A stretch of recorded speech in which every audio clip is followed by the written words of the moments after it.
BPL এর আগেই হয়তো আমরা একটা স্টেপ 1 সিদ্ধান্ত নিতে পারি। যাদেরকে ধরা হচ্ছে যে এরা ইনভলভ ছিল তাদেরকে অলরেডি ইন্টারভিউ করা হয়ে গেছে। সো বিচার কার্যের মতো চলবে। আপনি একজনকে যদি আপনি দোষী সাব্যস্ত করতে চান, আপনার ইনাফ এভিডেন্স লাগে।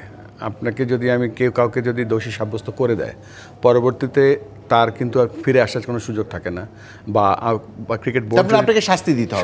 শুধু শাস্তি দেওয়া না, কোনো ভুল করা যাবে না, সমস্ত কিছু অন ট্র্যাক আছে। এবং আমরা চেষ্টা করব যে ওই ট্র্যাকিংটাকে কখনো বলবো না যে ফাস্ট ট্র্যাক করতে, মানে যেভাবে চলছে সেভাবে চলবে। তবে এই যে ওই ছোট রিপোর্টটা পাওয়ার পরে এনসিএল হলো, এনসিএল এর পরে আমাদের ন্যাশনাল লিগ চলছে, ন্যাশনাল লিগের পরপরই আমাদের বিপিএল হবে।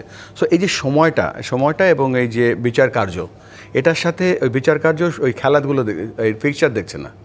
সো বিচার কার্যের মতো চলবে।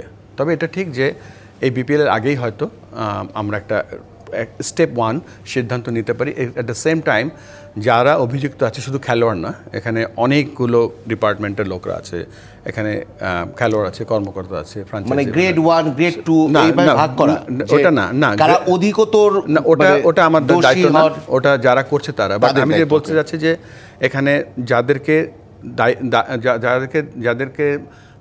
ধরা হচ্ছে যে এরা ইনভলভ ছিল তাদেরকে অলরেডি ইন্টারভিউ করা হয়ে গেছে।